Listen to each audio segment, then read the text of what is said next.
கர்த்தராகிய இயேசு கிறிஸ்துவின் இனிய நாமத்தில் உங்கள் ஒவ்வொருவருக்கும் கிங் ஆஃப் குளோரி சபையின் அன்பின் வாழ்த்துக்கள். இப்பொழுதும் தலைமை போதகர் பாஸ்டர் வின்சென்ட் அவர்கள் வழங்கும் தேவ செய்தியை கேட்டு ஆசீர்வாதத்தை பெற்றுக்கொள்ளுங்கள். இயேசுவுக்காக யுத்தம் பண்ண, இயேசுவுக்காக போராட வந்திருக்கீங்க. அப்படிதான் நான் நம்புறேன்.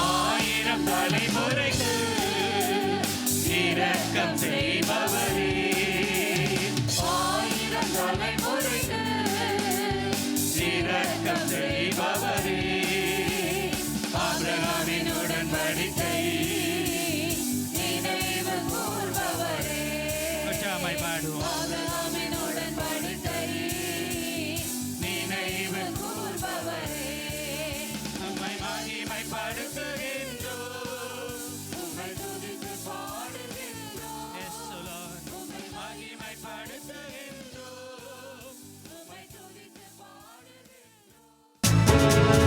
பிலிப்பியர் 3வது அதிகாரம் 8வது வசனம். அது மாத்திரமல்ல, என் கர்த்தராகிய கிறிஸ்து இயேசுவை அறிகிற அறிவின் மேன்மைக்காக எல்லாவற்றையும் நஷ்டம் என்று எண்ணிக்கொண்டிருக்கிறேன். அது மாத்திரமல்ல, என் கர்த்தராகிய கிறிஸ்து இயேசுவை அறிகிற அறிவின் மேன்மைக்காக எல்லாவற்றையும் நஷ்டம் என்று எண்ணிக்கொண்டிருக்கிறேன். எல்லாரும் வாசிப்பீங்களா அந்த வசனத்தை?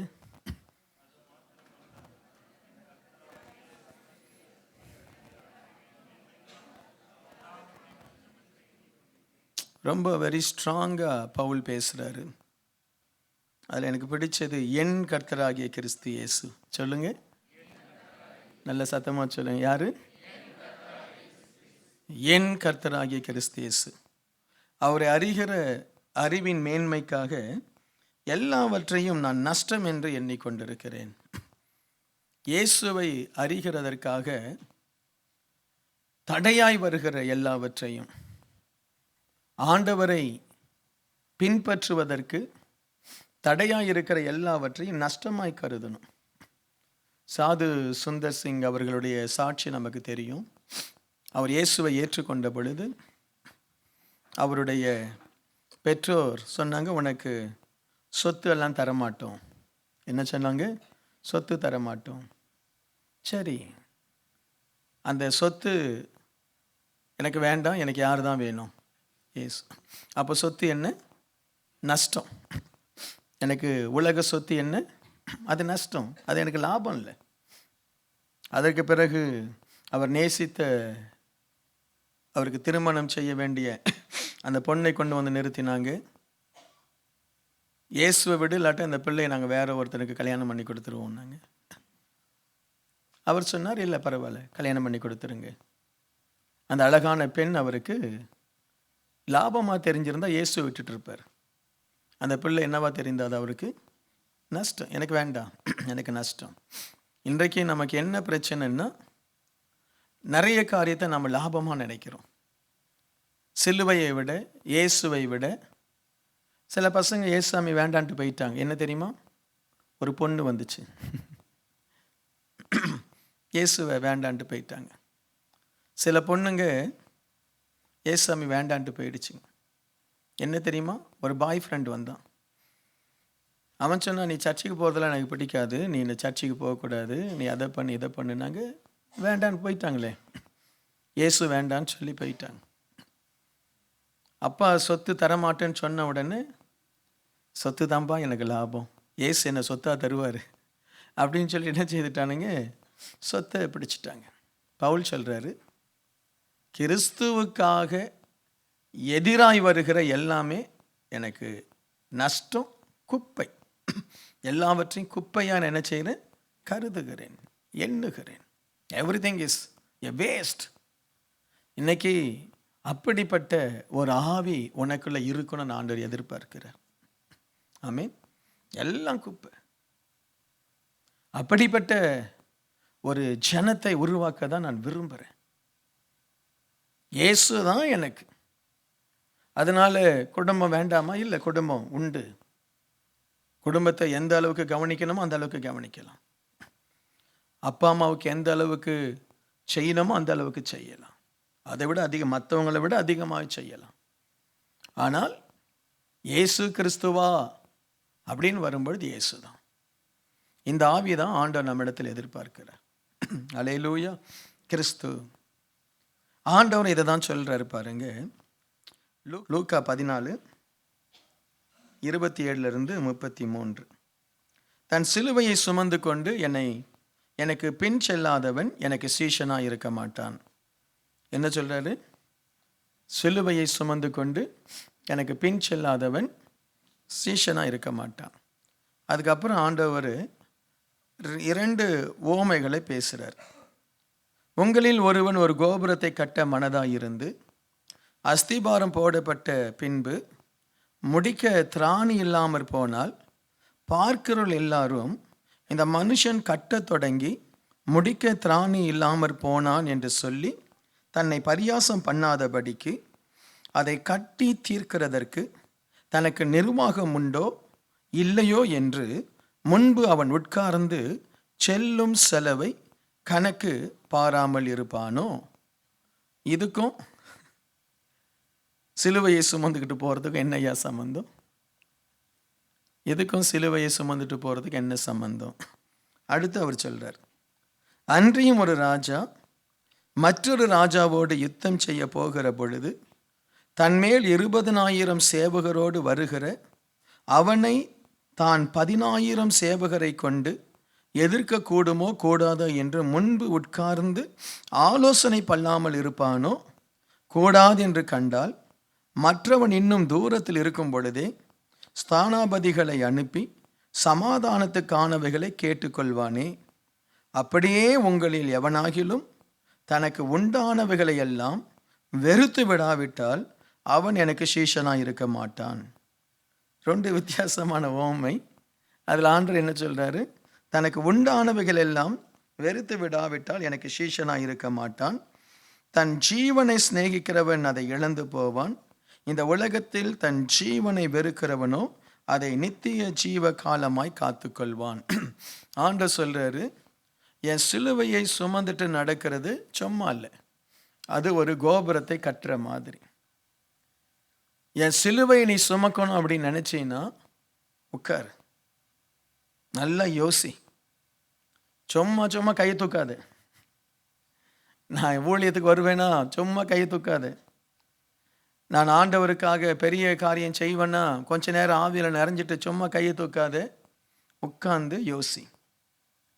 இயேசுவின் சிலுவையை சுமந்து நடப்பது என் வாழ்க்கையில் எல்லா சூழ்நிலையிலும் முடியுமா முடியாதா? கணக்கு பாரு. உன்னுடைய சிந்தனைகள், உன்னுடைய ஆசைகள், உன்னுடைய விருப்பங்கள், எதில் உன்னுடைய இருதயம் ரொம்ப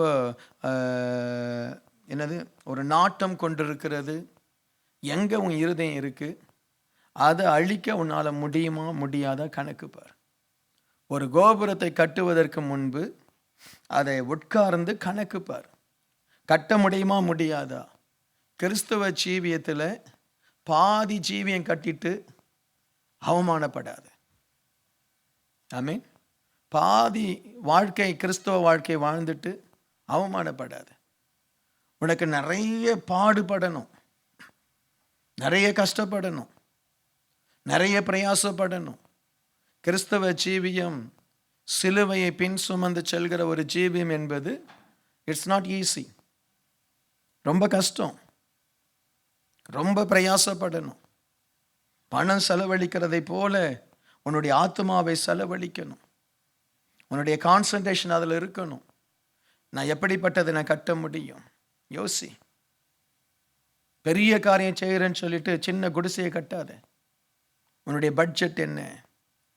இயேசுவுக்காக உன்னுடைய பட்ஜெட் என்ன? Praise the Lord. இயேசுவுக்காக உன்னுடைய பட்ஜெட் என்ன? மாதம் $200? நிறைய பேர் அதுதான் அவங்களுடைய பட்ஜெட். இயேசுவுக்காக என்ன? மாதம் $200 கொடுத்துட்டா சிலுவையை நான் சுமந்துட்டேன். செல்லும் செலவை கணக்கு பார். இயேசுவை பின்பற்றுகிறவர்கள் தங்கள் ஜீவனை பணயம் வைத்து கட்டணும். பவுல் தன் ஜீவனை பணயம் வைத்து கோபுரத்தை கட்டினார். தாவீது தன் ஜீவியத்தை பணயம் வைத்து கோபுரத்தை கட்டினார். மோசே தன் ஜீவியத்தை பணயம் வைத்து கோபுரத்தை கட்டினார். ஆமென்.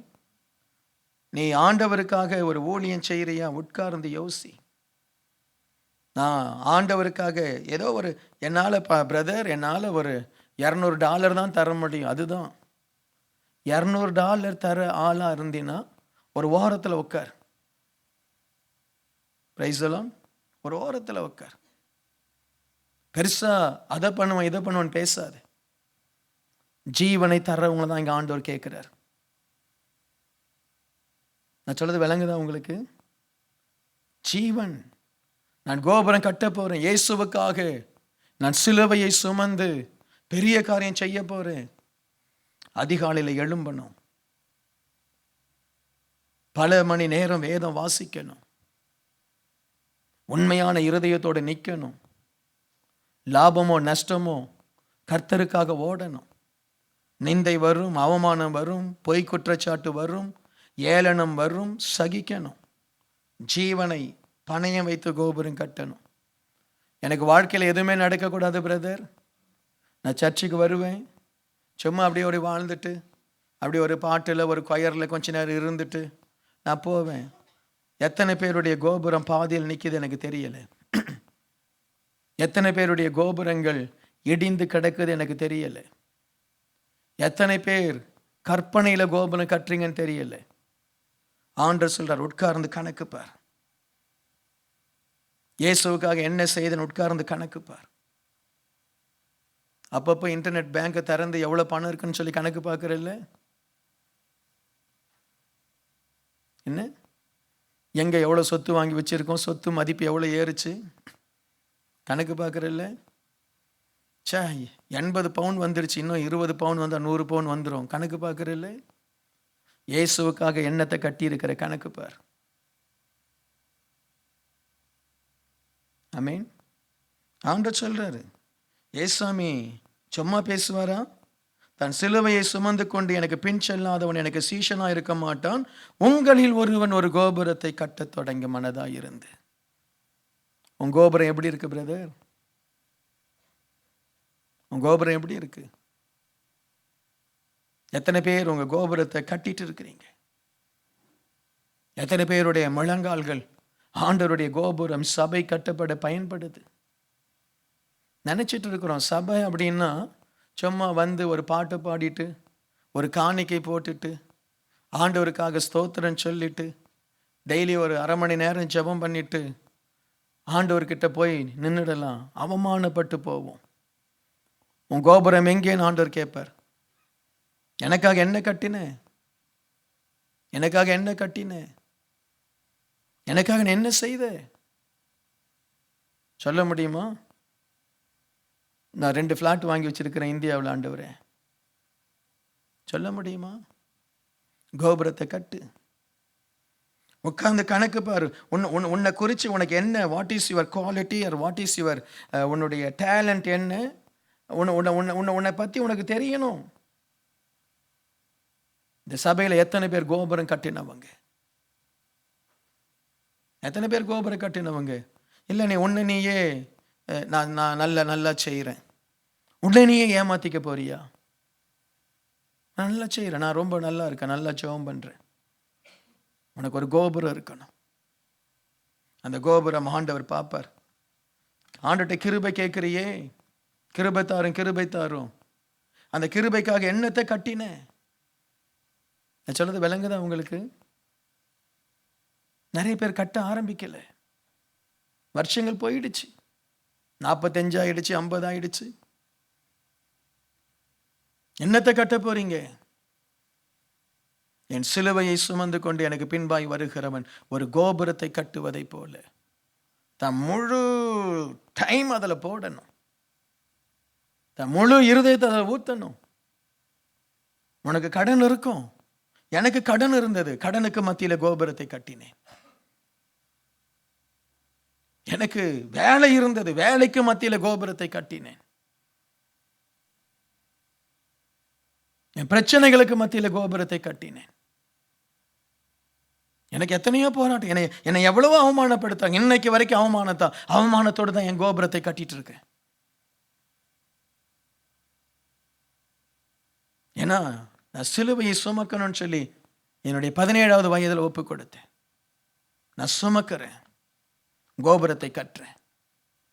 நீ என்ன செய்ய போற? கையை கழுவிடலாமா பிளாத்து மாதிரி? எத்தனை பேர் இங்க பிளாத்து மாதிரி கை கழுவுன ஆட்கள்? எத்தனை பிளாத்துகள் இங்க உட்கார்ந்துருக்கீங்க? எத்தனை பிளாத்துகள்? யாராவது ஒருத்தர் ஏதாவது சொல்லிட்டா உடனே ஊழியத்துக்கு வர மாட்டேன். பிளாத்து, நீ கையை கழுவுவ. உனக்கு கோபுரத்தை கட்டுறதுன்னு என்னன்னு தெரியாது. உன் மனசாட்சியை கேள், நீ பிலாத்துவா இல்ல இயேசு கிறிஸ்துவை போல கோபுரத்தை கட்டுகிறாயா?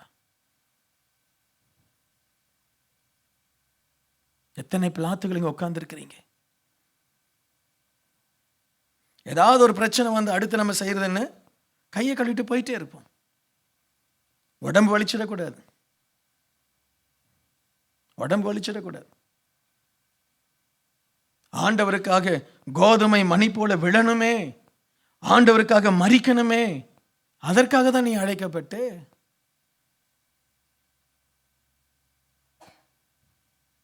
பாஸ்டர் எனக்கு டைம் இல்லை, ஐ எம் பிஸி. வீட்டில் இருந்துட்டு ஜெபத்துக்கு வராம இருக்கியே, நீ ஒரு பிளாத்து இல்லாம நீ யாரு? நம்ம சர்ச்சில் எல்லாம் பிளாத்துகள் தான், அங்கங்க உட்காந்து கிடக்கு. ஆன்லைன்ல பார்த்துட்டு இருக்கு பிளாத்துகள்.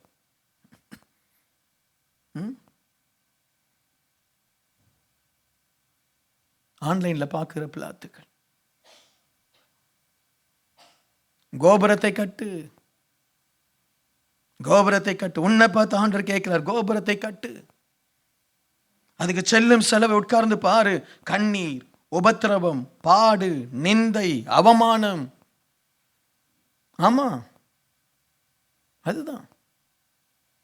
உன்னை சாட்டையால் அடிப்பார்கள், உன்னை அவமானப்படுத்துவாங்க, உன்னை ஏளனமாய் பேசுவாங்க, நன்மையை பெற்று உனக்கு தீமை செய்வாங்க. ஆனால் கோபுரத்தை கட்டு, உனக்குன்னு கோபுரத்தை கட்டு.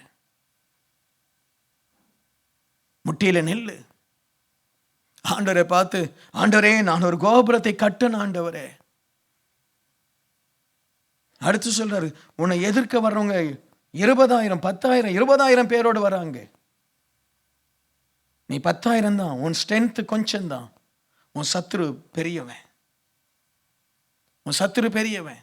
திங்க் பண்ணு, உன்னால முடியுமா முடியாத திங்க் பண்ணு. Are you able to take the challenge? உன் சத்துருவை ஜெயிக்க முடியுமா?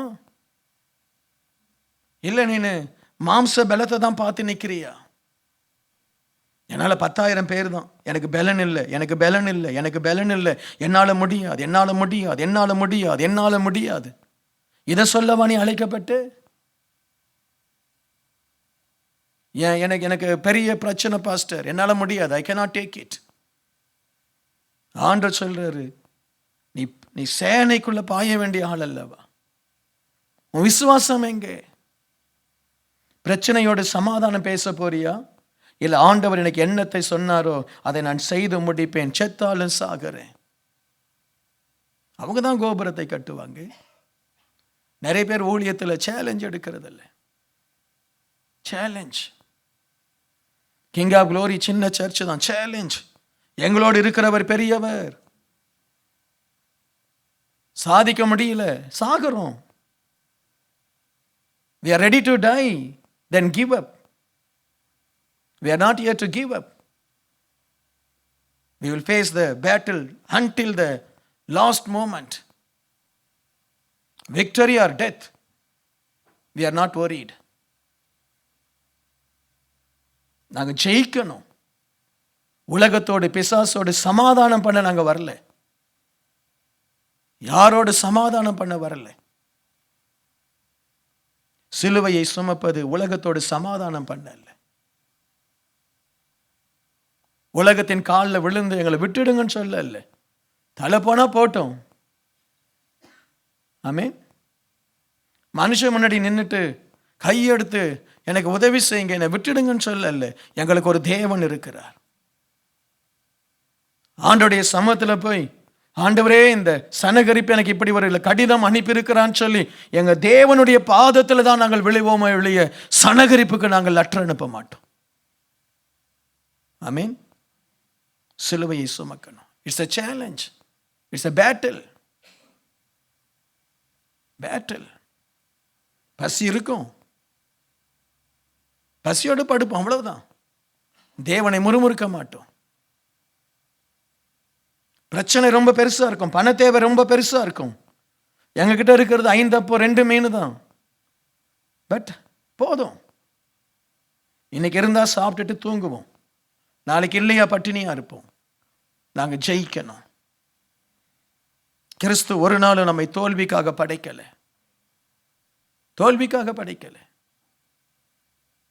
ஆபேல் தோற்று போனான் என்று காயின் நினைத்தான். இன்றைக்கு வரைக்கும் ஆபேலுடைய ரத்தம் கூக்குரலிடுகிறது. ஆபேல் தோத்து போகல. தேவ பிள்ளை தோத்து போக மாட்டாங்க. ஆமீன். உனக்குன்னு ஒரு கோபுரத்தை கட்டு. இந்த வருஷம் எண்ணத்தை ஆண்டவருக்கு கட்டினேன். சேலஞ்சஸ் பெருசா இருக்கும், ஆனாலும் ஓடணும். வேலை அதிகமா இருக்கும். நீ வேலையிலும் உயர்த்தப்படணும், தேவனுடைய ஊழியத்திலும் உயர்த்தப்படணும். அப்போதான் ஆண்டவர் பார்ப்பார், உனக்கு சொந்தமா பிசினஸ் கொடுப்பார். ராஜா மாதிரி கால் ஆட்டிட்டே சம்பாதிக்க வைப்பார். ஆமீன். நீ செய்யற காலனா வேலைக்கு 1008 ரீசன் சொல்ற. என்ன காலனா வேலைக்கு 1008 ரீசன்.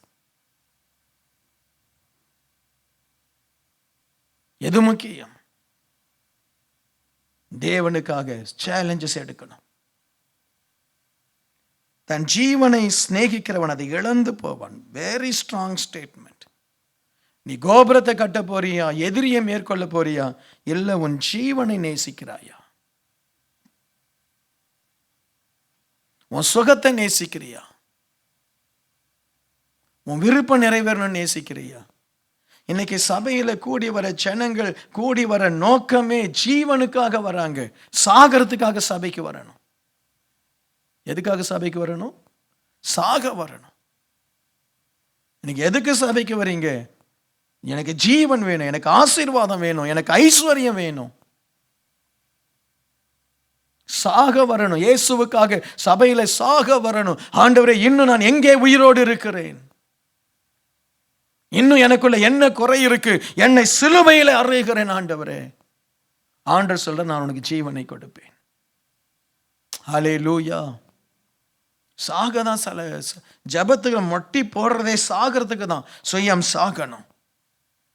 ஃபாஸ்டிங் எடுப்பதே ஆசீர்வாதம் பெறுவதற்காக அல்ல, சுயத்தை சாகடிப்பதற்காக. ஆசீர்வாதம் தானா வரும். ஆண்டவர் ஆசீர்வாதத்துக்கு நினைச்சா வெள்ளியும் பொண்ணும் தானா கொட்டும். எனக்கு தெரியும், நேரம் வரும் பொழுது இந்த ஆலயத்தில் வெள்ளியும் பொன்னையும் ஆண்டவர் கொட்டுவார். எனக்கு தெரியும். அதெல்லாம் நமக்கு அற்ப காரியம். பணத்துக்கு பின்னாடி ஓட மாட்டோம். பணம் அல்ல நம்முடைய இலக்கு. ஜெயிக்கணும். நீங்க ஜெயிக்கணும். இந்த ஜெபத்துக்கு வந்திருக்கிற நீங்க மாறணும். அப்பதான் சர்ச்சு மாறும். சர்ச்சில் இருக்கிற 1000 பேர் தரிசனம் இல்லாதவர்கள். அவங்களுக்கு சண்டே வரணும், ஒரு ஆராதனை பண்ணணும், ஏதோ ஒரு காணிக்கை கொடுக்கணும், போகணும், நிம்மதியா வாழணும். நீங்க வாழ வரல, சாக வந்திருக்கிறீங்க. இயேசுவுக்காக யுத்தம் பண்ண வந்திருக்கீங்க. இயேசுவுக்காக போராட வந்திருக்கீங்க.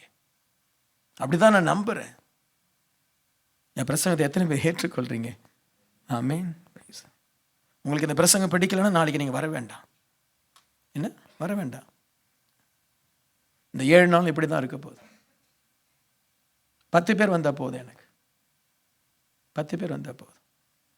இங்க வந்து முள்ளில் உட்கார்ற மாதிரி உட்கார வேண்டாம். ஆனால் இங்க வந்தீங்கன்னா கர்த்தர் உங்களை ஆசீர்வதிப்பார். கர்த்தர் உங்களுடைய வாழ்க்கையை மாற்றுவார். இன்னைக்கு ஒரு விசேஷித்த அபிஷேகத்தை தேவன் அனுப்பினார். அல்லேலூயா. அடுத்த ஆண்டவர் சொல்றாரு பாருங்க, 2 தீமோத்தேயு 3வது அதிகாரம் 1-2 வசனம். மேலும் கடைசி நாட்களில் கொடிய காலங்கள் வரும் என்று அறிவாயாக. எப்படி எனில் மனுஷர் எப்படி இருப்பாங்களாம்? 2 தீமோத்தேயு 3வது அதிகாரம் 1-2 வசனங்கள். மனுஷர் தற்பிரியராயும், எல்லாரும் வாசிக்கலாமா? தற்பிரியர், என் கூடவே வாசிக்கணும். முன்னாடியும் போகக்கூடாது, பின்னாடியும் போகக்கூடாது. தற்பிரியராயும், பணப்பிரியராயும், வீம்புக்காரராயும், அகந்தை உள்ளவர்களாயும், என் கூட வாசிங்கம்மா, என்ன பின்னாடி. அகந்தை உள்ளவர்களாகவும், தூஷிக்கிறவர்களாகவும், தாய் தகப்பன்மாருக்கு கீழ்ப்படியாதவர்களுமாயும், நன்றி அறியாதவர்களாகவும், பரிசுத்தம் இல்லாதவர்களாயும் இருப்பார்களாம். கடைசி காலத்தில் மனுஷங்க எப்படி இருப்பாங்களாம்? தற்பிரியர். தன்னை குறிச்சே தான் அவங்களுக்கு விருப்பம். என்ன செய்தாலும் என்ன? தற்பிரியர், பணப்பிரியர், வீம்பு. எல்லாத்துலையும் எப்படி நிற்கிறது? வீம்பா நிற்கிறது. வீம்புக்காரர்கள், தாய் தகப்பன்மாருக்கு கீழ்ப்படியாதவர்கள். கீழ்ப்படியாதவர்கள் சபைக்கு கீழ்ப்படிய மாட்டாங்க, அரசாங்கத்துக்கு கீழ்ப்படிய மாட்டாங்க, தாய் தகப்பனுக்கு கீழ்ப்படிய மாட்டார்கள். நன்றி அறியாதவர்களும் பரிசுத்தம் இல்லாதவர்களும். இந்த குணங்கள் நம்ம விட்டு விலகணும். இப்படிப்பட்ட ஒரு இருதயம் நமக்கு இருக்குமானால் சிலுவையை சுமக்க முடியாது. ஆமென். ஐயோ, நான் யாரு? எனக்கு எல்லாம் நான் நினைக்கிற மாதிரி தான் நடக்குதா? நான் ஆசைப்படுற மாதிரி தான் எல்லாம் செய்கிறாங்களா? செய்ய மாட்டாங்க. நீ ஆசைப்படுற மாதிரி எல்லாம் செய்ய மாட்டாங்க. வித்தியாசமாக தான் இருக்கும். உனக்கு ரொம்ப பண ஆசையா? உனக்கு பண ஆசையா பிரதர்? ஆண்டவர் வேண்டான்றார். நீ எனக்கு வேண்டான்றார். உனக்கு பண ஆசையா? பணம் தான் உனக்கு வாழ்க்கையினுடைய குறிக்கோளா? எனக்கு வேண்டாம். வீம்பா இருக்கியா? நான் சொன்னதுதான் கரெக்ட்னு சொல்லி வீம்பா இருக்கியா? நீ வேண்டாம். ரொம்ப அகந்தியா நடக்கியா? உனக்கு பணம் இருக்கிறதுனால, உனக்கு நல்ல வேலை இருக்கிறதுனால, உனக்கு நல்ல குடும்பம் நல்லா இருக்கிறதுனால, நீ ஒரு பெரிய குடும்பம், ஒரு ராஜரீக குடும்பம், ஜமீன்தார் குடும்பம், அதனால ரொம்ப அகந்தியா நடக்கியாமா? நீ எனக்கு வேண்டாம். நீ தூஷிக்கிறாளா? எல்லாத்தையும் தூஷிக்கிறியா? சிலர் யாரையும் தூஷிப்பாங்க. அவங்க வாயில அந்த தூஷிக்கிற, ஒரு முறை பிரசங்கம் பண்ண, அந்த தூஷிக்கிற பிசாசினுடைய வாயிலிருந்து தவளைகள் புறப்படுமா? வெளிப்படுத்தின விசேஷத்தில் நீங்கள் பார்க்கும் பொழுது அந்த கள்ள தீர்க்கதரிசி வாயிலிருந்து தவளைகள் புறப்படும். நீ தூஷிக்கிறன்னா உன் வாயிலிருந்து தவளை புறப்படும். ஆண்டவருக்கு நீ வேண்டாம். கீழ்ப்படியாதவர்கள், நன்றி அறியாதவர்கள், பரிசுத்தம் இல்லாதவர்கள். 2 கொரிந்தியர் 5:21, நாம் அவருக்குள் தேவனுடைய நீதியாகும்படி பாவம் அறியாத அவரை நமக்காக பாவமாக்கினார். பாவம் அறியாத அவரை நமக்காக பாவமாக்கினார். நீ சிலுவையை சுமக்கணும்னா இந்த குணத்தோடு கூட நீ சிலுவையை சுமக்க முடியாது. ஆகவே பாவம் அறியாத இயேசுவை நமக்காக பாவமாக்கி இந்த குணத்திலிருந்தெல்லாம் ஆண்டவர் விடுதலை கொடுக்கிறார். அல்லேலூயா. இந்த குணத்திலிருந்தெல்லாம் விடுதலை கொடுப்பார். பண ஆசை இல்லாமல் யார் இருப்பா? எல்லாருக்கும் பண ஆசை. அதுக்கு தானே இந்த தேசத்துக்கே வந்தோம். பண ஆசை இல்லாமையா நம்ம வந்தோம்? எல்லாருக்கும் பண ஆசை. ஆனால் ஆண்டவர் இந்த குணத்திலிருந்தெல்லாம் நமக்கு விடுதலை கொடுப்பார். மத்தேயு 4வது அதிகாரம் 3-11 வசனங்களை நம்ம வாசிப்போம். சில வசனங்கள் உங்களோடு கூட நான் பேச விரும்புகிறேன். நான் வேகமாக சொல்கிறேன். சில வசனங்களை மட்டும் கொஞ்சம் வேகமாய் பார்ப்போம். அப்பொழுது சோதனைக்காரன், மத்தேயு 4:3-11, அப்பொழுது சோதனைக்காரன் அவரிடத்தில் வந்து, நீர் தேவனுடைய குமாரனே ஆனால் இந்த கல்லுகள் அப்பங்களாகும்படி சொல்லும் என்றான். அவர் பிரதித்திரமாக, மனுஷன் அப்பத்தினால் மாத்திரமல்ல, தேவனுடைய வாயிலிருந்து பெறப்படுகிற ஒவ்வொரு வார்த்தையினாலும் பிழைப்பான் என்று எழுதியிருக்கிறதே என்றார். அப்பொழுது பிசாசு அவரை பார்த்து பரிசுத்த நகரத்திற்கு கொண்டு போய் தேவாலயத்தின் உப்பரைகள் மேல் அவரை நிறுத்தி, நீ தேவனுடைய குமாரனையானால் தாழ குதியும், ஏனெனில் தம்முடைய தூதர்களுக்கு உம்மை குறித்து கட்டளையிடுவார், உமது பாதம் கல்லில் இழாதபடிக்கு அவர்கள் உம்மை கைகளில் ஏந்தி கொண்டு போவார்கள் என்பதாய் எழுதியிருக்கிறது என்று சொன்னான். அதற்கு இயேசு, உன் தேவனாகிய கர்த்தரை பரீட்சை பாராதிருப்பாயாக என்று எழுதியிருக்கிறது என்றார். மறுபடியும் பிசாசு அவரை மிகவும் உயர்ந்த மலையின் மேல் கொண்டு போய் உலகத்தின் சகல ராஜ்யங்களையும் அவைகளின் மகிமையும் அவருக்கு காண்பித்து, நீ சாஷ்டாங்கமாய் விழுந்து என்னை பணிந்து கொண்டால் இவைகள் எல்லாம் உமக்கு தருவேன் என்று சொன்னான். அப்பொழுது இயேசு, அப்பாலே போ சாத்தானே, உன் தேவனாகிய கர்த்தரை பணிந்து கொண்டு அவர் ஒருவருக்கே ஆராதனை செய்வாயாக என்று எழுதியிருக்கிறது என்றார். அப்பொழுது பிசாசு அவரை விட்டு விலகி போனான்.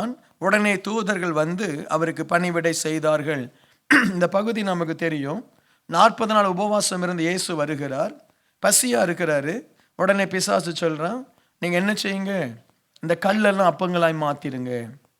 உடனே பிசாசு சொல்றான், அவரை ஒரு பெரிய இடத்துல கொண்டு போய் இந்த உலகத்தின் ராஜ்யத்தெல்லாம் காண்பித்து, இல்லை ஒரு மேலே கொண்டு போய் கீழே குதி, உன்னை தூதர்கள் பிடித்து கொள்வாங்களே, உலகத்தின் ராஜ்யத்தெல்லாம் காண்பித்து என்னை வணங்கு, இதெல்லாம் உனக்கு தர்றேன். ஒரு ஆண்டவரை பின்பற்றுகிற பிள்ளைகளுக்கு இப்படிப்பட்ட பிரச்சனைகள் வரும். உனக்கு நீ நல்லா ஜெபம் பண்ணுவ, அதிகமாய் ஆண்டவர் மேல் விசுவாசமாக இருப்ப, உனக்கு ஒரு அவசரமான ஒரு தேவை, அந்த தேவையில் பிசாசு எப்படி இயேசுவை வந்து, நீங்கள் பசியாக இருக்கிறீங்க, இந்த கல் அப்பமா மாக்கி சாப்பிட்டுடுங்க. இயேசு சொல்றார், முடியாது, பிதாவானவர் எனக்கு வார்த்தை கொடுக்கணும். நான் மனுஷ அப்பத்தினால் மட்டும் பிழைக்கிறது அல்ல, பிதாவினிடத்திலிருந்து வருகிற வார்த்தையினால் தான் நான் பிழைக்கிறேன். உங்கள் லைஃப்பில் வரும் பிசாசு சில போராட்டங்களை கொண்டு வந்து, உன் ஜெபம் உடனே உனக்கு அற்புதம் செய்யணும்னு சொல்லி உன்னை தள்ளுவான். மற்றவங்களுக்கு நடக்குது, உனக்கு ஏன் நடக்கலை? மற்றவங்களுக்கு அப்பம் இருக்கு, உனக்கு அப்பமே இல்லை, கல்லு தான் இருக்கு. அந்த கல்லை, அந்த பிரச்சனையை ஆண்டவர் ஜெபத்தினால உடனே மாற்றிட முடியாதா? மாற்ற மாட்டார். உனக்கு அப்பம் கிடைக்காது, கல்லு தான் கிடைக்கும். ஹலோ, ஆனா வெயிட் பண்ணணும். பிதாவானவர் தன்னுடைய வார்த்தையை அனுப்புவார். மனுஷன் அப்பத்தினால் மாத்திரமல்ல, தேவனுடைய வாயிலிருந்து புறப்படுகிற ஒவ்வொரு வார்த்தையினால் பிழைப்பான். இந்த உலகத்தின் ஆசீர்வாதங்கள் அப்பங்கள், இந்த உலகத்தின் ஆசீர்வாதம் அப்பம். ஆனா அந்த அப்பத்துக்காக நீ ஏங்குவ, ஆனால் பிசாசு சொல்றான்னு சொல்லி அந்த அப்பத்தை எடுத்து நீ வாயில வைக்க மாட்டே. Praise the Lord. அந்த ஆசீர்வாதத்தை நீ தொட மாட்டே, ஏன்னா ஆண்டவர் தரல. எங்களுக்கு ஆண்டவர் தரணும். மனுஷன் அப்பத்தை தரான்னு சொல்லி அவன் கையில் அப்பத்தை வாங்கிட்டு அவனுடைய சொல்படி நாங்கள் நடக்க மாட்டோம். நாங்கள் பட்டினியாக இருப்போம். கல் அப்பமாய் மாற்றும்படி தேவனை நோக்கி ஜெபிக்க மாட்டோம். சாமி, இந்த வேலை ரொம்ப கல்லா இருக்கு, இது அப்பமாய் மாற்றிடும், இந்த பிரச்சனையை சரிப்படுத்திடும், அப்படியெல்லாம் ஆண்டவரை நாங்கள் கம்பல் பண்ண மாட்டோம். எங்களுக்கு இன்னது தேவை என்று பரமபிதா அறிந்திருக்கிறார். அல்லேலூயா. அவர் ஏற்ற நேரத்தில் தூதரை அனுப்பி அவருக்கு அப்பத்தை கொடுக்கிறார். ஏசாமி, அந்த கல் அப்பமாய் மாற்றி இருக்கலாம். யாரோ சொல்றாங்க என்பதற்காக உன்னுடைய தரிசனத்தை விட்டு ஓடாதே. உன் தரிசனத்தை விட்டு ஓடாதே. உன்னுடைய ஊழியம் கல்லாதான் இருக்கும். யாரோ சொல்றாங்கன்னு சொல்லி வேற டைரக்ஷன்ல போகாதே. ஏற்ற நேரத்தில் ஆண்டவர் அதை ஆசீர்வாதமாய் மாற்றி கொடுப்பார். எங்களை உயர்த்த கர்த்தர் தான் உண்டு, மனுஷன் எங்களை உயர்த்தக்கூடாது. மனுஷன் உயர்த்துவான்னு சொல்லி மனுஷன் பின்னாடி அலையாத, நண்பர்கள் பின்னாடி அலையாத. அவன் சொல்லும், அவனுக்கு இதை தர, அதை தர, என் கூட இரு, எனக்கு பங்காளி ஆயிரு, நம்ம எல்லாருக்கும் ஒரே பை இருக்கட்டும். எங்களுக்கு மனுஷனோட பங்குகள் கிடையாது, எங்க பங்கு கர்த்தரோடு கூட. ஹல்லேலூயா. மனுஷனோடு இல்லை. ஜெபத்துக்கு ஐக்கியப்படுவோம், ஊழியத்துக்கு ஐக்கியப்படுவோம், அவ்வளவுதான். நாங்கள் மனிதர்களோடு கூட பங்காளிகள் அல்ல, உலகத்தோடு கூட பங்காளிகள் அல்ல. சில ஆட்கள் இருப்பாங்க மனுஷனோடு பங்காளிகள். அவன் சர்ச்சுக்கு வந்தால் இவங்க வருவாங்க, அவன் இந்த சர்ச்சில் வேற சர்ச்சுக்கு போயிட்டா போயிடுவாங்க. மனுஷ பங்காளிகள். பிசாசு சொல்றேன், எல்லாத்தையும் நான் அவனுக்கு தரேன், நீ கீழே குதிச்சிடு, நான் சொல்றதை செய்துடு. மனுஷன் அப்படிதான், அவன் சொல்றதை நீ செய்தினா உனக்கு அவன் தருவான். நாங்கள் மனுஷன் சொல்றதை கேட்க மாட்டோம். சிலுவை அது. மனுஷன் சொல்றதை கேட்க மாட்டோம், ஆண்டவர் சொல்வதை தான் கேட்போம். அதனாலே அவமானப்படலாம், அதனாலே நெருக்கங்கள் வரலாம்.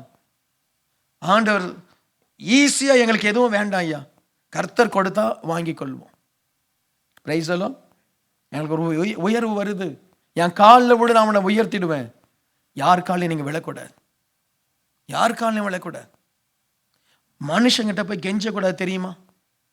மனுஷ தயை ஆண்டவர் கொடுப்பார் நமக்கு, அவங்களே தயை பண்ணுவாங்க. மனுஷ தயை அவசியம். மனுஷன் காலில் போய் விழாத. எத்தனை பேர் மனுஷன் காலில் போய் விழுறாங்க? சிலுவையை சுமக்கிறவர்கள் மனுஷன் காலில் விழ மாட்டாங்க. மனுஷன் காலில் விழக்கூடாது. Praise the Lord. இருக்கீங்களா? இந்த கூஜா தூக்குறது, யாருடைய ஆதரவு வேணும்னு சொல்லி சும்மா சும்மா ஃபோன் அடிச்சு, அக்கா அக்கா அக்கா அக்கா அக்கா, ஒரு $50 இருக்கா அக்கா. அவமானம். சாப்பிடாத, பட்டினியா இரு. தேவையா ஒரு வார்த்தை சொல்லி எனக்கு இந்த உதவி வேணும், அவ்வளவுதான். ஆண்டவர் சொல்றாரு, எங்க பரமபிதா பார்த்துக்குவார். நீ சொல்ற நான் கீழே குதிக்க வேண்டிய அவசியம் இல்லை, நீ சொல்றேன்னு சொல்லி நான் கல்ல அப்பமாய் மாற்ற வேண்டிய அவசியம் இல்லை. என் ஆண்டவருக்கு தெரியும் எனக்கு எப்போ அப்பம் தரணும்னு சொல்லி. என் ஆண்டவருக்கு தெரியும் எப்போ என்னை உயர்த்தணும்னு சொல்லி. என் ஆண்டவருக்கு தெரியும் எப்போ என்னை ஆசீர்வதிக்கணும்னு சொல்லி. இப்போ எனக்கு அந்த உலகம் வேண்டாம், அந்த மகிமை வேண்டாம், அந்த அப்பம் வேண்டாம். அவன் தான் சிலுவையை சுமக்கிறவன். உன் பிள்ளைக்கு எப்போ ஆசீர்வதிக்கணும் அப்போ ஆண்டவர் தரட்டும். உன் பிள்ளைக்கு எப்போ ஸ்கூல் கிடைக்கணும் அப்போ ஆண்டவர் கொடுக்கட்டும். உன் பிள்ளைக்கு எப்போ திருமணம் ஆகணும் அப்போ ஆண்டவர் திருமணம் செய்யட்டும். Praise the Lord. உனக்கு எப்போ உயர்வு வரணும் அப்போ வந்தா போதும், அப்போ வந்தா போதும். மனுஷனை போய் எனக்கு ஹெல்ப் பண்ணுங்க சார், ஹெல்ப் பண்ணுங்க சார், ஹெல்ப் பண்ணுங்க சார். எஸ்தர் யாரையும் போய் ஹெல்ப் பண்ண கேட்கல, தாவீது யாரையும் போய் ஹெல்ப் பண்ண கேட்கல. போற இடத்துல ஆண்டவர் அவனுக்கு கிருபை கொடுத்தார். ஹல்லேலூயா. ஒரே ஒரு வார்த்தை போட்டான் யோசேப்பு, அவனுக்கு ஹெல்ப் பண்ணிட்டு கேட்கிறான், நீ நினைத்துக்கோள், நீ ஆசீர்வதிக்கப்படும் போது நினைத்துக்கோள், அவ்வளவுதான். யாருக்கெல்லாம் கெஞ்சிற புத்தி இருக்கோ, நீ ஆண்டவருக்கு பிரியமில்லாதால் மனுஷன் முன்னாடி போய் கெஞ்சிக்கிட்டு, ஆமென், யாரையும் கெஞ்சக்கூடாது. இருக்கீங்களா? நீங்க யாரும் அப்படி இருக்கீங்கன்னு நினைக்கிறேன். அக்கா நீங்க உதவி செய்யாட்டா என் வாழ்க்கையே ஆயிடும், நீ வாழாம போ, ஆண்டவனை வாழ வைப்பார். Praise the Lord. நம்ம யாருடைய பிள்ளைகள்? தேவனுடைய பிள்ளைகள். ஆண்டவரே விரும்பினார், அந்த பேதுருவை விடுதலை ஆக்கினார். அவன் கேட்கல, அவன் தூங்குறான், நிம்மதியா தூங்குறான். இன்றைக்கு எத்தனை பேர் ஆண்டவர் நமக்கு ஆண்டவருடைய வார்த்தை வரணும், காத்திரு. ஏற்ற நேரத்தில் தேவன் தன் வார்த்தையை அனுப்புவார். அந்த வார்த்தை உனக்கு என்ன செய்யணும் அதை செய்யும். மனுஷன் முன்னாடி போய் நிற்காது. 40 நாள் உபவாசம் இருக்கியா, தேவனை பார். இந்த 7 நாள் தேவனை பார். சில ஆட்கள் ஏன் நம்ம சபையில் ஆசீர்வதிக்கப்படலை தெரியுமா? மனுஷனை நம்பி நம்பி நம்பி நடுத்தருக்கு வந்த ஆட்கள் இருக்கு. இன்னைக்கு மனுஷனை நம்புறதை விட்டு, மனுஷனை நம்புறதை விட்டு கர்த்தர் தான் வார்த்தை கொடுக்கணும். தேவனுடைய வார்த்தையினால் தான் மனுஷன் பிழைப்பான். இன்னைக்கு ஆண்டவர் உங்களுக்கு வார்த்தை கொடுக்கிறார். இன்னைக்கு ஆண்டவரை பிடிங்க. ஆண்டவரே நான் பிழைக்கணும், உங்க வார்த்தையை பிடிக்கிறேன், நான் சிலுவையை சுமப்பேன். யோவான் 13வது அதிகாரம் 13 மற்றும் 15 வசனங்களை வாசிப்போம். யோவான் 13, 13-15. நீங்கள் என்னை போதகர் என்றும் ஆண்டவர் என்றும் சொல்லுகிறீர்கள். நீங்கள் சொல்லுகிறது சரியே, நான் அவர்தான். ஆண்டவரும் போதகருமாகிய நானே உங்கள் கால்களை கழுவினது உண்டானால் நீங்களும் ஒருவருடைய கால்களை ஒருவர் கழுவ கடவீர்கள். நான் உங்களுக்கு செய்தது போல நீங்களும் செய்யும்படி உங்களுக்கு மாதிரியை காண்பித்தேன். இயேசு கிறிஸ்துவுடைய மாதிரி, சிலுவையை சுமப்பதற்கு முன்பாய் அவர் செய்தது. தன்னுடைய சீடருடைய கால்களை கழுவினார். அவர் ஆண்டவர், எஜமான், குரு, கால்களை கழுவினார். நமக்கு ஒரு முன்மாதிரியை வச்சுட்டு போய் இருக்கிறார். யாரெல்லாம் இந்த ஆலயத்தில் முதன்மையா இருக்கிறீங்களோ அவங்க மற்றவங்களுடைய கால்களை கழுவுவதற்கு தங்களை தாழ்த்தணும். அதுதான் ஆண்டவருடைய சிலுவை. சிலுவை அதுதான். நான் என் காலை கழுவுன்னு சொல்லி நீட்டுவதல்ல சிலுவை. நான் விரும்புகிற மாதிரி செய் என்று சொல்வதல்ல சிலுவை. எனக்கு எது ஆசை அதைப்படி செய்யுங்க என்று சொல்லுவதல்ல சிலுவை. என்ன சொல்லப்படுது அதை செய்யறது சிலுவை. ஆண்டவர் சொல்றார், இதை செய். உங்களுக்கு சபையில் சில பொறுப்புகளை தரும் பொழுது அதை ஏற்றுக்கொள்வது சிலுவை. ஏற்றுக்கொள்கிறேன். எனக்கு தெரியாத நான் ஏற்றுக்கொள்கிறேன். எனக்கு பிடிக்கல ஆனால் ஏற்றுக்கொள்கிறேன். ஆமென். சிலுவை. மத்தேயு 23, 27 மற்றும் 28 வசனம்.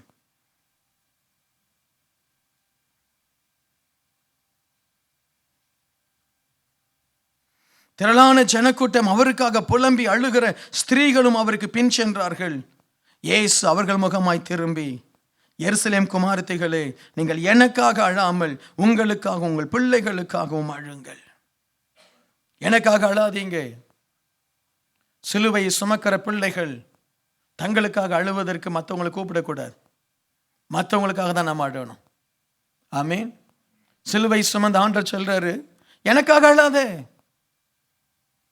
மற்றவங்க கிட்ட சிலுவையை சுமக்கிறவங்க மற்றவங்க கிட்ட எனக்காக அழுங்கன்னு சொல்லவே வேண்டாம். உன்னை பார்த்து கொண்டிருக்கிற கண்கள் உண்டு. நம்ம சொல்ல வேண்டிய என்ன தெரியுமா? உனக்காக அழு. உன் குடும்பத்துக்காக நான் அழுவுறேன். உன் பிள்ளைகளுக்காக நான் அழுவுறேன். உன் மேல சாபம் வராதபடி நான் அழுகிறேன். எனக்காக அழாதே. சிலுவையை சுமக்கிறவர்கள் மற்றவர்களுக்காக அழுகிறவர்கள். ஆமீன். அல்லேலூயா. நீ சிலுவையை சுமந்தால், உனக்குள்ள உண்மையாகவே ஒரு ஆத்தும பாரம் இருந்தா, இங்க இருக்கிற அத்தனை பேரும் பிரேயர் ஆர்மியில் இருக்கணும். ஏமாத்திட்டாலே கூடாது. உண்மையாகவே நீ சிலுவையை சுமக்கிற ஒரு நபராக இருந்தால், பாஸ்டர் என்ன கண்டிஷன் போடல பிரதர், கர்த்தர் பேசுகிறார். நீ சிலுவையை சுமக்கிற ஒரு மகனாக இருந்தால் தேசத்துக்காக தெரப்பில நிற்ப. ஒரு நாள் அல்ல, நேரம் கிடைக்கும் போதெல்லாம் வரணும். பாஸ்டர் சொல்றது மினிமம் ஒன் டே. உனக்கு நேரம் இருக்கும் பொழுதெல்லாம் உன் கோபுரத்தை கட்டு. அந்த பிரேயர் ஹாலில் போய் அழு. இன்னைக்கு எல்லாரும் வந்திருப்பீங்கன்னு நினைக்கிறேன். அழு. நமக்கு 1ஆம் தேதி, 5ஆம் தேதி, 10ஆம் தேதி உன்னுடைய நாளா இருக்கலாம். நல்லது. மற்றவர்களுக்காக அழுகிறவர்கள் தான் சிலுவையை சுமக்கிறவர்கள். மற்றவர்களுக்காக நம்முடைய ஜீவியத்தை நாம அர்ப்பணிக்கிறவர்கள் தான் சிலுவையை சுமக்கிறவர்கள். எங்களுக்கு ஒரு பேர் வேண்டாம், எங்களுக்கு ஒரு புகழ் வேண்டாம். இந்த கிங் ஆஃப் குளோரியில் அதுதான் நடக்கணும். நான் உங்களை உருவாக்கி கொண்டிருக்கிறேன். எனக்கு ஆண்டவர் ஒரு பெரிய ஊழியத்தை வைத்திருக்கிறார். என் இருதயம் பூரா ஆத்துமாக்களை ஆண்டவர் பக்கம் கொண்டு வரணும். சுவிசேஷ ஊழியத்தை செய்யணும்னு சொல்லி ஆண்டவர் என் உள்ளத்தில் திரும்ப அந்த சுவிசேஷ பாரத்தை போடுறார். அதற்கு முன்னாடி சபையை நான் ஒழுங்குபடுத்தணும். இந்த சபையை சீர்படுத்தணும். ஏற்கனவே சீராய் தான் இருக்கு. யார் யார் என்னென்ன, யார் யார் எங்கெங்க, அதை சீர்படுத்தி ஆண்டவருடைய சுவிசேஷத்தை நான் சுமந்து போகணும். ஆமென். ஆண்டவருடைய சுவிசேஷத்தை சுமந்து போகணும். இந்த சபை சிலுவையை சுமக்குமா? வாலிபனே, சிலுவையை சுமப்பாயா? குடும்பமாய் சிலுவையை சுமப்பீங்களா? உங்களுக்காக ஒரு கோபுரத்தை கட்டுவீங்களா? உங்களுடைய செல் குரூப் ஒரு கோபுரமாய் மாறாதா? உங்களுடைய வாழ்க்கை ஒரு ஆசீர்வாதமாய் மாறாதா? கரையம் செலுத்தாமல் ஒன்றையும் செய்ய முடியாது. சிலுவையை சுமக்காமல் ஒன்றும் செய்ய முடியாது. அல்லேலூயா. சிலுவை சுமக்காமல் ஒன்றும் செய்ய முடியாது. கடைசியாக ஒரு வசனத்தை சொல்லி நான் ஜெபிக்க போகிறேன். லூக்கா 14வது அதிகாரம் 33வது வசனம். லூக்கா 14:33. அப்படியே உங்களில் எவனாகிலும் தனக்கு உண்டானவைகளை எல்லாம் வெறுத்து விடாவிட்டால் அவன் எனக்கு சீஷனாய் இருக்க மாட்டான். சிலுவையை சுமக்கிறவன் சீஷன். உனக்கு எதெல்லாம் நீ நேசிக்கிறையோ அதையெல்லாம் இயேசுக்காக வெறுக்க கற்றுக்கொள்ளணும். இயேசுதான் முதல்ல, இயேசுதான் முதல்ல. என் வாழ்க்கையில இயேசுதான் முதல் என்று என்னால் சொல்ல முடியும். என் வாழ்க்கையில இயேசுதான். வேற எதையும் என் வாழ்க்கையில் நான் இயேசுக்கும் எனக்கும் இடையில வேற எதையும் நான் கொண்டு வரல. உன்னை ஆண்டது தான் எதிர்பார்க்கிறார். அல்லேலூயா. இன்னைக்கு எழுந்து நின்று ஆண்டுடைய சமூகத்தில் ஒப்புக் கொடுப்போம். இயேசுசாமி பேசும்பொழுது சொன்னார்கள், இது கடினமான உபதேசம், யார் இதை பின்பற்றுவார்கள்? ஆனால் இது ஜீவ வார்த்தை. உன்னை குறித்த தேவனுடைய திட்டம், உன்னை குறித்து தேவனுடைய வெளிப்பாடு, உன்னை குறித்து ஆண்டவர் நினைக்கிற அந்த உன்னதமான ஊழியம். ஆண்டவருக்கு முதலாவது உன்னை ஒப்புக்கொடு. முதலாவது தேவனுடைய ராஜ்யம், முதலாவது தேவனுடைய ராஜ்யம், முதலாவது தேவனுடைய ராஜ்யம். மனுஷன் அப்பத்தினால் மாத்திரமல்ல, இந்த உலகத்தினுடைய ஆசீர்வாதத்தினால் மாத்திரமல்ல. ஹல்லேலூயா. ஆண்டவர் கொடுக்கிற திட்டத்தை செய்வதுதான். உனக்கு ஆண்டவர் வைத்திருக்கிற அந்த பரலோக திட்டத்தை நிறைவேற்றாமல் ஏனோ தானோ என்று வாழ்ந்தால் ஐயோ, அது ஆசீர்வாதமாய் இருக்காது. ஆபிரகாம் தன் மகனை பலிபீடத்தில் கிடத்தி கத்தியை ஓங்கி அவனை கொன்று போட்டானா? இல்லையே. கர்த்தர் ஒரு ஆட்டுக்கடாவை அவனுக்கு காண்பித்து அவன் வம்சத்தை ஆசீர்வதித்தாரே. இன்றைக்கு ஆண்டவருக்கு தேவை சிலுவையை சுமக்கிற விசுவாசிகள், சிலுவையை சுமக்கிற ஊழியக்காரன். உனக்கு உபத்திரம் வரும், உன்னை அவமானப்படுத்துவார்கள், நீ நம்பினவர்கள் உன்னை அவமானப்படுத்துவார்கள், உனக்கு விரோதமாய் எழும்புவார்கள், செய்யாததை செய்தேன் என்று சொல்லுவார்கள், உன்னை நிந்திப்பார்கள், உன்னை கேவலப்படுத்துவார்கள், உன்னை தூஷிப்பார்கள். ஆனால் உன்மேல் ஒரு சிலுவை இருக்கிறது. அந்த சிலுவை தான் மகிமை, அந்த சிலுவை தான் இயேசு கிறிஸ்து, அந்த சிலுவை தான் ராஜாதி ராஜாவாகிய இயேசு கிறிஸ்து. அந்த சிலுவை இயேசு அவரை பாதியில விட்டு விடுவதற்காக நாங்கள் அவரை சுமக்கல. அந்த ஊழியத்தை பாதியில விட்டு விடுவதற்காக நாங்கள் சுமக்கல. ஆண்டவர் கொடுத்த அந்த அழைப்பை பாதியில விட்டு விடுவதற்காக நாங்கள் அதை சுமக்கல. உலகமே எதிர்க்கலாம், சத்துருக்கள் எழும்பலாம், போராட்டங்கள் எழும்பலாம், பிரச்சனைகள் எழும்பலாம். ஆனால் எங்களுக்குள்ளாய் ஒரு சத்தம் தொனித்துக் கொண்டே இருக்கிறது. மகனே, நான் உன்னோடு கூட இருக்கிறேன். மகளே, நான் உன்னோடு கூட இருக்கிறேன். கலங்காதே, திகையாதே, நான் உன் தேவன். நீயே தேவனுடைய ஆலயம். உனக்குள் பரிசுத்த ஆவியானவர் வாசம் பண்ணுகிறார். இதோ அவர் இறங்குகிறார். இடம் கொடு, இடம் கொடு, இடம் கொடு. பேசு. ஆண்டவரே, நான் இனி உண்மையாய் இருப்பேன். என் கோபுரத்தை கட்டுவேன், என் சிலுவையை சுமப்பேன். ஆண்டவரே, உமக்காக வாழுவேன், உம்முடைய சித்தத்தை செய்வேன். எனக்காக என்ன ஊழியம் வைத்திருக்கிறீரோ அதை நான் செய்வேன். முழு இருதயத்தோடு செய்வேன், முழு பலத்தோடு செய்வேன். ஆண்டவரே, நான் இனி உம்மை விட்டு பின்வாங்க மாட்டேன். திரும்ப என் ஜெப நேரத்தை, திரும்ப என்னுடைய உபவாசத்தை, திரும்ப என்னுடைய காணிக்கை தசம பாகத்தை, திரும்ப என்னுடைய காரியத்தில் நான் ஒழுங்காகுவேன். ஹல்லேலூயா.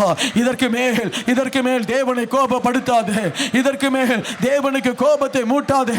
இதோ கர்த்தர் கிருபையா இறங்கி இருக்கிறார். ஒப்பு கொடுத்து ஜெபி, ஒப்பு கொடுத்து ஜெபி, ஒப்பு கொடுத்து ஜெபி, ஒப்பு கொடுத்து ஜெபி, ஒப்பு கொடுத்து ஜெபி. ஆவியானவர் இறங்கட்டும், ஆவியானவர் இறங்கட்டும், ஆவியானவர் இறங்கட்டும், ஆவியானவர் இறங்கட்டும், ஆவியானவர் இறங்கட்டும். ஆண்டவர் இறங்கட்டும், ஆண்டவர் இறங்கட்டும், ஆண்டவர் இறங்கட்டும், ஆண்டவர் இறங்கட்டும். கர்த்தர் மனம் இறங்கட்டும். ஏசப்பா நம் மத்தியில இறங்கட்டும். இந்த சபையில் இருக்கிற ஒவ்வொருவரை எழுப்புதலின் பிள்ளைகளாய் மாறட்டும். ஓ ஜீசஸ், ஒவ்வொரு ஊழியர்களும் இன்று முதல் மனம் மாறட்டும். இயேசுவின் நாமத்தினாலே அர்ப்பணிக்கட்டும். ஒவ்வொரு பாஸ்டர் மீதும் உம்முடைய வல்லமை இறங்கட்டும். ஒவ்வொரு ஊழியக்காரர்கள் மீதும் உம்முடைய வல்லமை இறங்கட்டும். ஒவ்வொரு லீடர்ஸ் மீதும் உம்முடைய வல்லமை இறங்கட்டும். இறங்கட்டும் ஆண்டவரே, ஒவ்வொரு மேலும் இறங்கட்டும். தேவனுடைய கண்களில் கிருபை பெறட்டும், தேவனுடைய கண்களில் கிருபை பெறட்டும். தேவனுடைய கண்களில் கிருபை பெறட்டும். ஹல்லேலூயா. ஆண்டவரே, நான் வந்தேன், என்னுடைய ஆசீர்வாதத்துக்காக ஜெபிக்கலையேன்னு சொல்லி கவலையாக இங்கே போகக்கூடாதப்பா. அத்தனை அற்புதங்களும் நடக்கட்டும். இயேசுவின் நாமத்தில் சொல்கிறேன், அற்புதம், அற்ப காரியம். ஒரே ஒரு வார்த்தை சொல்லி ஜெபிக்கிற உனக்கு அற்புதம் நடந்துடும். ஆனால் சிலுவையை சுமப்பது தான் பயங்கரமான ஆசீர்வாதம். பரலோக பிதாவே, இயேசுவின் நாமத்தினால் உடைய ஊழியனாய் நான் சொல்லி ஜெபிக்கிறேன்ப்பா. எனக்கு இறங்குவீராக. என்னென்ன விண்ணப்பத்தோடு வந்தாங்களோ அதற்கெல்லாம் இன்றைக்கு இப்பொழுது அது நடக்கும்படி நான் ஜெபிக்கிறேன். வியாதிகள் சுகமாகும்படி ஜெபிக்கிறேன். கட்டுகள் அறுக்கப்படும்படி ஜெபிக்கிறேன். அதிசயங்களை நம்முடைய பிள்ளைகள் பெற்றுக்கொள்ளட்டும். ஒவ்வொருடைய வாழ்க்கையிலும் அற்புதம் நடக்கட்டும். தேவைகள் எல்லாம் சந்திக்கப்படட்டும்.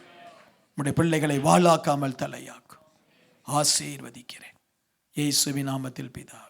பகுதியில் கிங் ஆஃப் குளோரி ஜெப மையம் திங்கள் முதல் சனிக்கிழமை வரை காலை 9 மணி முதல் மாலை 6 மணி வரை செயல்படுகிறது. உங்களுடைய ஜெப தேவைகளுக்கு நீங்கள் எங்கள் ஜெப மையத்தை அணுக வேண்டிய முகவரி king of glory prayer centre, 4/3A, new salt colony, Tiruchendur road, Thoothukudi 628003. தொடர்பு கொள்ள மொபைல் நம்பர் 8220014177. இந்த ஊழியத்தை நீங்கள் தாங்க விரும்பினால் உங்கள் காணிக்கைகளை கிங் ஆஃப் குளோரி என்ற பெயருக்கு காசோலையாகவோ டிமாண்ட் டிராஃப்டாகவோ அனுப்பலாம். எங்கள் account number Karur Vysya bank 1202135000003195.